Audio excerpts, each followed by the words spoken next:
Greetings, my movie geeks. Welcome back to our Halloween countdown. 31 days of horror. Father! Sorry. It is, isn't it? Sorry, sometimes I read books to my 3-year-old in the voice of Matt Berry. It's quite funny. Well. I do. I'll have to record it. Tonight is day 8. We watched another Shudder film. I think it's a special. Stop advertising Shudder. I know, they should pay us, shouldn't they? Well, maybe we should get that trial and maybe put it in. We watched Summer of '84 last night. We will now talk about it instead of advertising a streaming. Shudder! We aren't paid. We're gonna Right. I don't know what. Yeah. It's. What's the story? Come on, you take the story. Right. Summer of This isn't '84. being edited. It is a group of kids in '84, surprisingly. Yes. I really like all the clothes and the trainers and that because it's all back in now. Same trainers. It is. It is. It's a very 80s stylistic film. So it's a group of friends who live in quite a small town, I think, like a medium-sized town. What was it called? It was called May Bay or something like that, wasn't it? Yeah, something like that. Yeah. Yeah, Cove or Bay, a bit like Nudge. Yeah. Cabot Cove. Cabot Cove. And they play Manhunt. They're 15, aren't they? So they're at the age where they're kind of coming of age, and it's all about, excuse my French, it's all about wanking and women and porno. Yeah, well, not pornos, but Playboy magazines. No, anything's back porn. in the 80s. Anything's porn, like National Geographic and yeah, encyclopedias. But they seem a really tight group of sort of 4 friends, and they're all different, aren't they? Like one who's very clever, there's one who I think comes from a bit of a rough background. Yeah, rough background. He's quite thingy, isn't he? And then there's an overweight lad who seems so sweet. The stereotypical kids. You've got one from each little demographic to cover everyone who's the audience. Friends. They quite enjoy playing a game called Manhunt, so they. Which we all did. I didn't. I'd never heard. You never played Manhunt? No, it's just it's good. And while they're sort of undoing these games and having the summer of fun, in the background, there's a serial killer. The main character's father is a journalist, and he overhears a call that his dad gets to say, "We're going live on air. Like you gotta get here. You need to get here." There's we realise there's a serial killer, and he's killing young boys between 13 and 16. 12 and 16. Oh, 12 and 16, sorry. Yeah, and they reckoned he'd been at it a long time, and he'd got bored, so he'd actually written to the police to say, "Come and catch me." Yeah, pretty much. I'm fed up now. I've killed all these kids, and nobody's noticed. So it's really sinister, and like all these kids are that age, aren't they? Yeah. Very early on in the film, he was delivering papers. Yeah, the main character to his next door, one of his next door neighbours on his street. Oh, it's the opposite, isn't it? It's his neighbour across the road. He's like, "Oh, yeah, I'll pay you because I owe you cash." He said, "Actually, I was going to ask you if you'd do me a favour, come and help me move this bit of furniture." Down into the cellar. And because it started off like that, and they talked about you never know who's living next door. It does start off like that, doesn't it? He's not getting out of there. Yeah, we were like, yes. We were like, "Oh my God, he's dead." So he helps this, and he was quite a big fella, and he take it down the stairs. And there's like a locked door with a padlock on, and then a room with a red light, and he's like, "Oh, what's there?" And this bloke's like, "Oh, it's me red room. I'll show you." And it's like, red room. That sounds like red room's something else, isn't it? Yeah, his dark room with a red light. Sorry, I'll rephrase. So he shows him it, and he's like, "Oh, he's into photography and all the rest of it." Anyway, he goes, and you don't think any more of it. And this guy is a police officer. Seems a nice enough guy. And then a few weeks later, he sort of they're playing Manhunt again, and they're playing quite late. Throughout, you're going throughout different houses, so you're playing on the street, but you're going in and out everyone's gardens. So you see everybody pretty much, and like how they live their lives and stuff, and like they touch on like a family who looked dead happy in that, and actually they've just split up and he'd divorce, moved out, and it was like the talk of the neighbourhood, and they couldn't believe it. And this is why they were sort of saying, yeah, but you never know what's going on. Never know who's living next door. The guy playing Manhunt is hiding in some bushes, and it must be a good area, because this guy comes along and he's like, no, it's mine. He's like, no, it's not. No, it's mine tonight. Go. And as he's looking, he's behind the neighbour who he helped. The policeman. The whatever it was, a sideboard.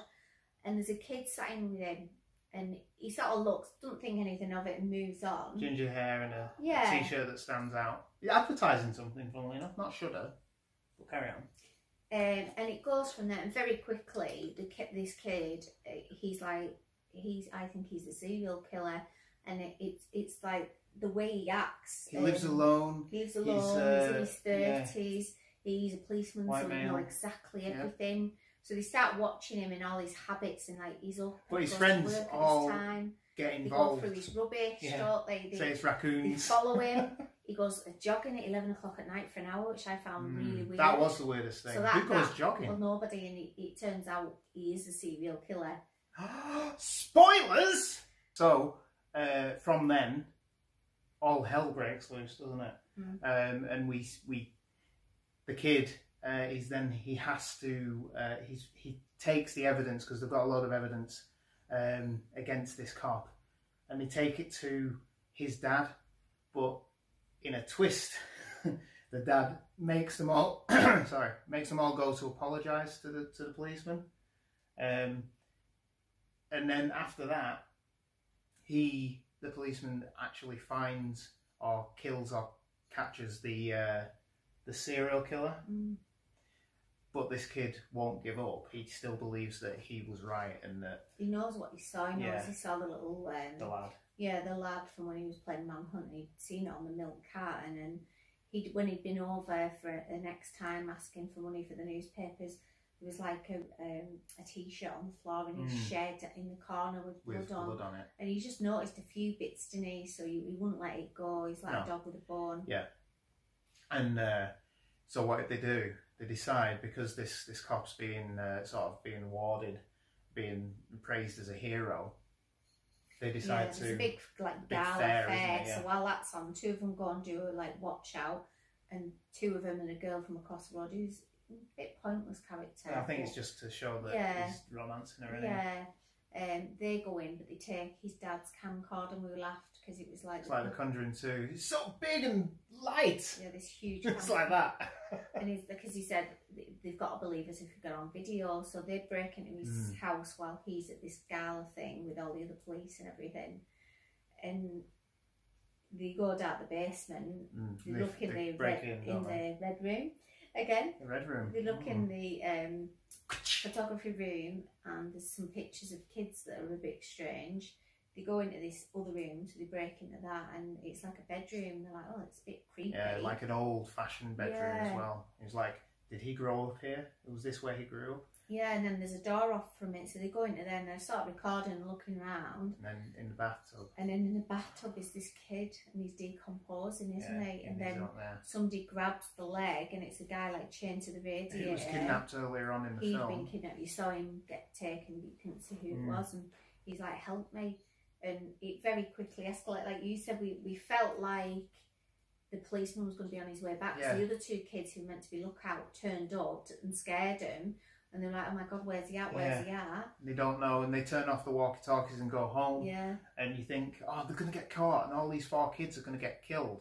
Yeah. But they actually cuts to the police station. And he's showing them the footage. With the parents there, and they're all just like horrified. And they're like, right, we'll get is it a PB or whatever it is? They get him out, and there's all the police going out after him, and he's like disappeared. I wouldn't go into the rest of it. I would watch it. We've said a lot of spoilers now, so we won't go into it. Yeah, there's lots of twists that you don't expect, and it's quite a dark film in places, even though it feels really light-hearted. Yeah. And it's like a fun film, nostalgic film. It is. There's things that happen that you really wouldn't expect to happen. Yeah, like I think the best way of putting it is like Stranger Things has some stakes for some of the minor characters and some of the major characters as well. But this the stakes here are ramped up so that you don't expect what's going to happen. No, and there's a few things it's that left you're like, quite oh well. God, is that, you know, they can't leave it like that. I don't know if I saw online that they're making a sequel, Summer of '85, right. which would be quite an interesting premise as well. I'm going to give it a 7 out of 10. I enjoyed it. I think the midway point I got a little bit bored because it slowed down a lot. I agree, it did slow in the middle. So I'm probably going to give it a 7. I'm going to give it a 7 pumpkins for my pumpkin patch. I did enjoy it. The obvious stylistic 80s feel was a little bit too on the nose, wasn't it? Well, in my opinion it was. The synthesizer music, all the clothes like you said, and just it's very now looking back at the 80s rather than being of the 80s. But again, that's what's big at the moment, isn't it? We're in that 30-year I don't know what's it called? Yeah, nostalgic era. So I enjoyed it. I would recommend watching it. It might not be your sort of thing, but if you have Shudder, just watch it. Watch it. It's a good film. Yeah.